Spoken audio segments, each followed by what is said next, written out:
This is for Chloe. Lucky Boy, written and illustrated by Susan Bose.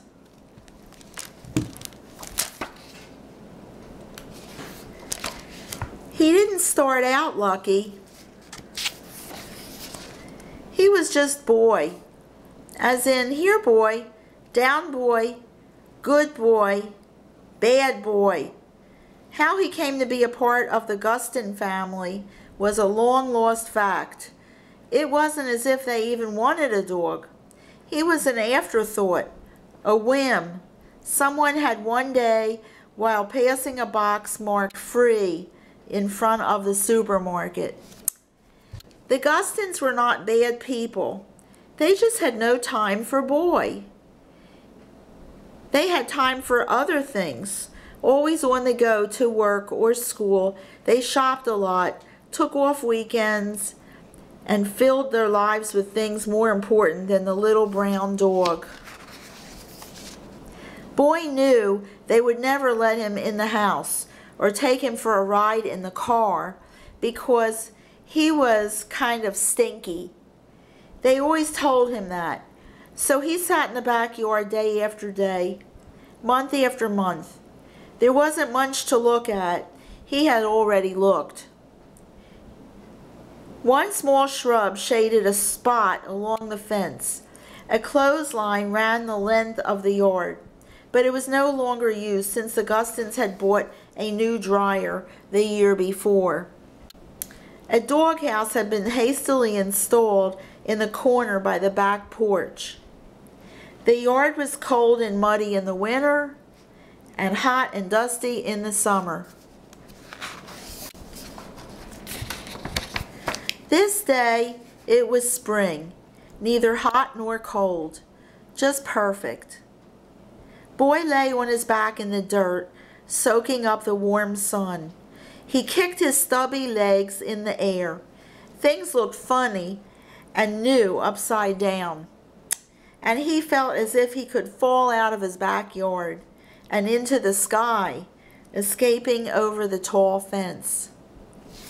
Occasionally, the back door would open and someone would announce, "Here, boy," and set out a pan of food or water for him. He couldn't complain about the eats.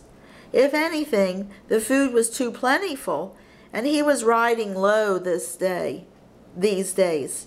He made constitutional laps around the yard, but he couldn't work up much speed.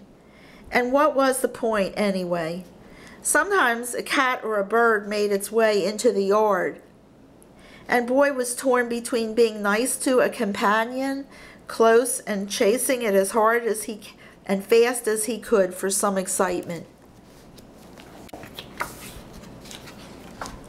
His only other pleasure was in following the friendly voice of the mailman as he passed on his rounds.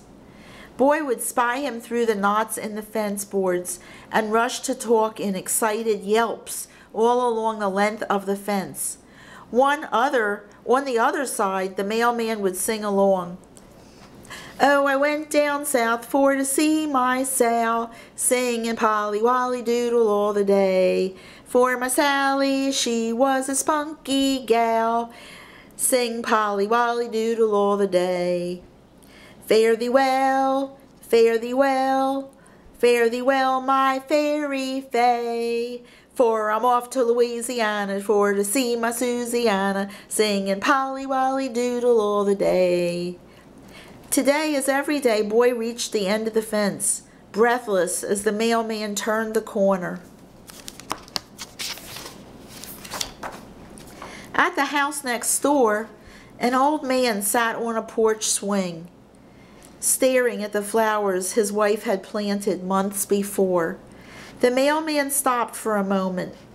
"Hello, Mr. Miller. Just wanted to say how sorry I was to hear about your loss." Mr. Miller nodded and reached for the cards the mailman held out. "Take care, Mr. Miller," said the mailman, and off he walked away down the street. Mr. Miller opened one of the envelopes lying in his lap. As he read, he felt a well of sadness and a jolt of fear, also of an endless loneliness. He knew his wasn't the only broken heart in the world, but it certainly felt like it. Spring turned to summer and the days stretched longer. The yard held the heat, and at its center the small dog too. Boy's one escape was to lie beneath the yard's only shrub. From here, Boy couldn't see the dry yard, the hot doghouse, or the Gustons' own cool house, which he would never be allowed to enter. Boy paid much attention to the fence, for behind it he heard the old man in the backyard. It seemed the man spent many hours of every day puttering and talking in a low voice. Boy jumped as high as he could to catch the man's attention, but his fat little body wouldn't float, and he fell to the ground with a thud. Giving up, he crawled beneath the shrub and lay down.